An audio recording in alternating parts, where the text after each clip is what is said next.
What's up, world? It's your boy AP. This is AP's NBA Daily Picks. Before we get started, hit that like button, man. Subscribe if you're not subscribed, and comment down there. Bag season. We about to get to the bag. And also, man, comment what your perspective is. This is just my lean. Anything can happen in the NBA, man. I don't have the crystal ball. I don't have the script. You know, sometimes it's on, sometimes it's not. But let's get to it. In this video right here, I'm going to break down the Washington Wizards versus the Oklahoma City Thunder. They're giving the Wizards plus 15.5 points, and over and under so far is 232.5. For the injury report, we got Marvin Bagley for the Wizards, a game time decision. For the Oklahoma City Thunder, we got Isaiah Joe, a game time decision. Chet Holmgren, Jalen Williams, Nikola Topic, and Kendrick Williams are out. Let's get to my game notes in this game right here. So the Wizards are 1-3. They're in a travel spot. They're coming off a high possession game, 139 to 134, overtime loss at home to the 76ers. Now they're getting on the road to go to Oklahoma City Thunder. Home versus the Kings, 107 to 101. They had time to prepare for the Washington Wizards. So I think with the Wizards missing their best perimeter defender, Bilal Coulibaly, it puts them at a disadvantage also. So that's another disadvantage for the Wizards. Coming off an overtime loss, traveling, and missing one of their best perimeter defenders. The Oklahoma City Thunder, on the other hand, they remain undefeated without their top three players. So Chet Holmgren, Jalen Williams is out. And SGA and Isaiah Hartenstein, they leading the way, man, with some great shooters. AJ Mitchell and Aaron Wiggins. I'll get to them in the player prop section of this video. But some mismatches. So the Thunder had a number 2 defensive rate in the NBA, and they hold opponents to only 42% field goal. So, you know, teams going to typically shoot a lower percentage field goal against the Thunder, and they're at home, rest out. They had time to scout, you know, and really get a good game plan together for the Wizards. On the Wizards, on the other hand, they play at the 4th fastest pace, but have the 22nd ranked offense. This is a recipe for disaster. A fast-paced offense that's inefficient also could be a bit fatigued on the road against the Thunder. That's the reason why they're giving them 15.5 points. Good God. That's 16. They got to win by 16 to cover the spread. And Washington's defense also is 25th, and they allow the 29th most points. So it's early in the season, though. This is very early, but a good amount of games are rolling around now, so we can kind of get some kind of idea. We just still don't know how some teams play away or on certain days of travel and everything like that, or what type of mind frame are the Thunder in. With that 5-0 there, though, I think that's going to motivate them to stay undefeated. It'll give them another challenge. After winning their championship, that should give them another challenge. I bet it's going to start coming out in the media pretty soon when they start going, if they get to 10, 11-0, because they got the Pelicans, they still get their rest. They come, New Orleans go out there, so I don't think they're not looking ahead. I think they may be looking ahead to the Clippers, but I think they're locked. I think they're going to come out locked in this game. I don't think they're not going to take the Wizards lightly. I don't believe they're going to take them lightly. I think they're going to jump out on them early, and it might get ugly. So let's look at this. Shai Alexander versus the Wizards backcourt. Like I'm saying, without Coulibaly, you got Bub Carrington and pretty much CJ McCollum with the task of guarding Shai Alexander. The MVP, man. It's going to be tough. This season, Shai is averaging 34.8 points. He got 35% usage rate. While head-to-head, because a lot of blowout games probably recently of them playing the Wizards, he averaging like 24 points per game, you know. But I think with his current role with Holmgren and Williams out, I think he's going to have to score the ball. I could possibly see it's only 2 things as far as with Shai Alexander points. If it's going to be a blowout early and they sit and rest him, you know. If not, if they let him run, if they let him get through 3 quarters, I think he can get to his average 34.8. Scout. The lines aren't out in this game yet. I'll check them when I get to the player prop portion, but we'll see what his line is at. So let's look at the interior battle. We got Hardenstein versus Sar. Okay. And with Holmgren out, Hardenstein's been playing very well, averaging 11.6 rebounds and 32.6 minutes. In his career against Washington, he averaged 10 rebounds in just 24 minutes. So that's that, against Washington, he can get some rebounds, but it's a new day, anything can happen.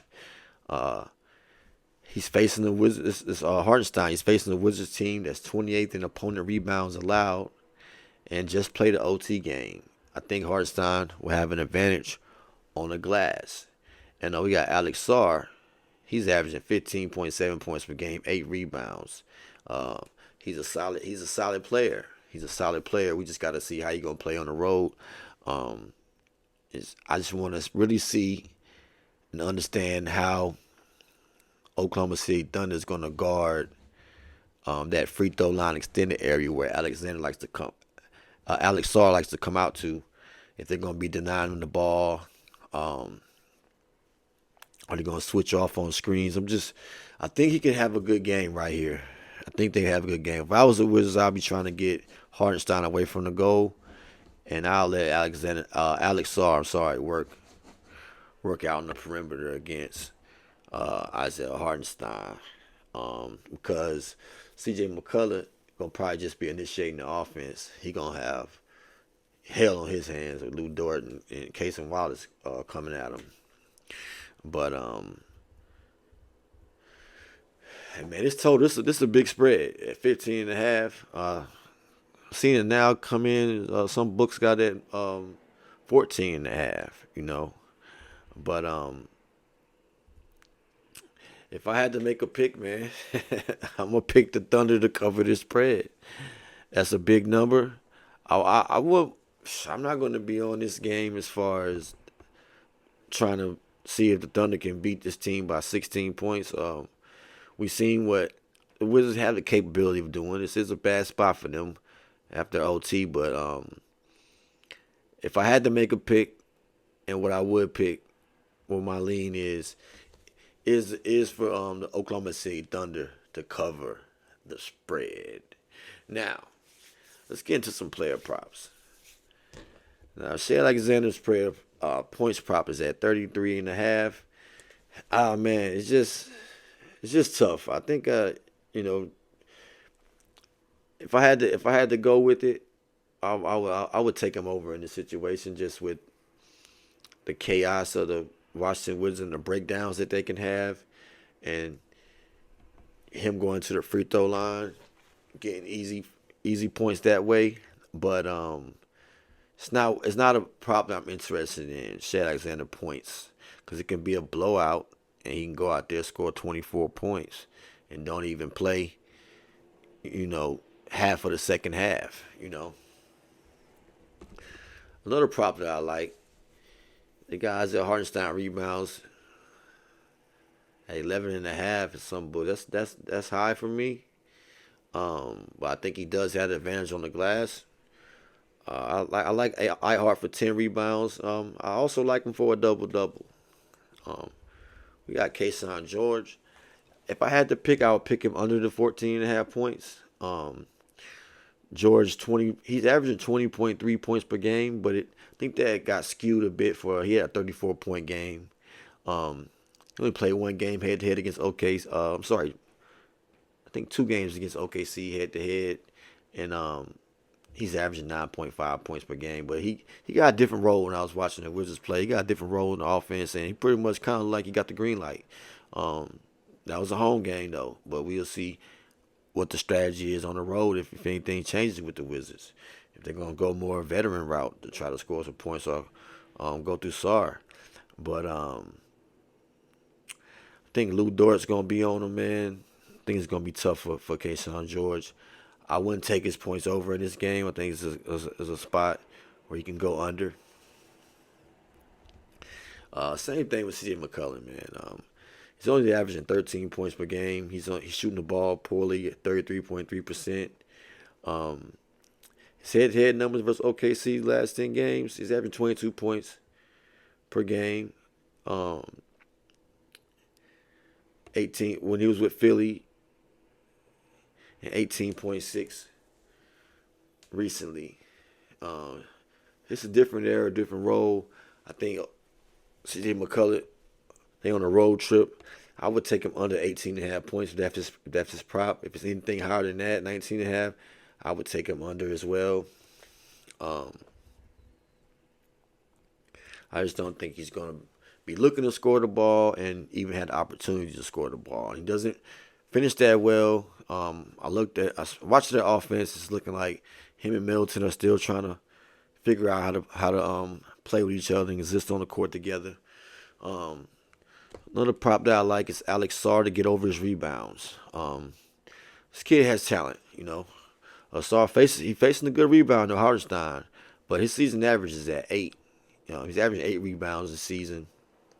The Wizards play at a fast pace, and the Thunder, they're a fast break offense, and they create like high possessions. So I think it's going to be a lot of possessions in this game as well. A lot of chances for a lot of rebounds.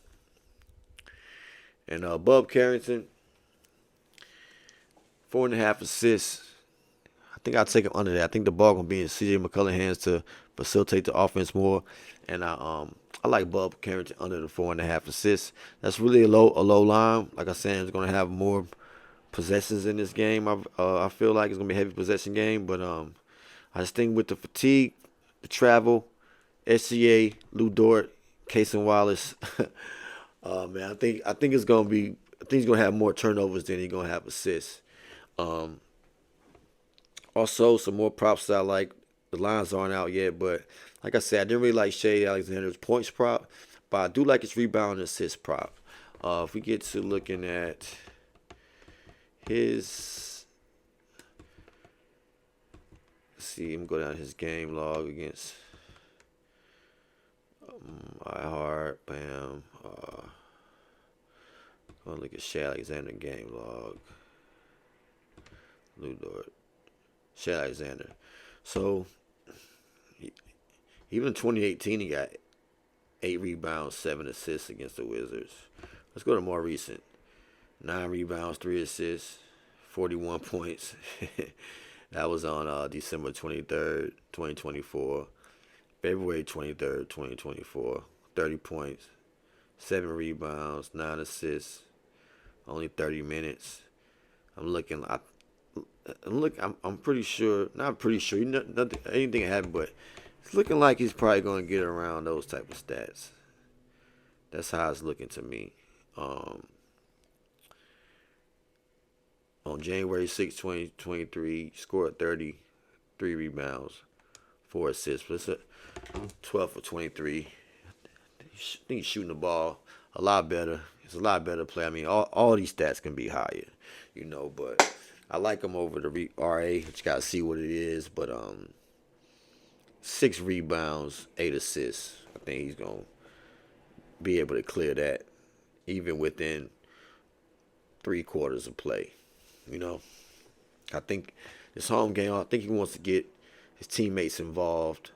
It's going to be a team effort in this blowout win that the Thunder going to have, in my opinion. Let's go to Wiggins. Wiggins points. I like Wiggins for 15 points.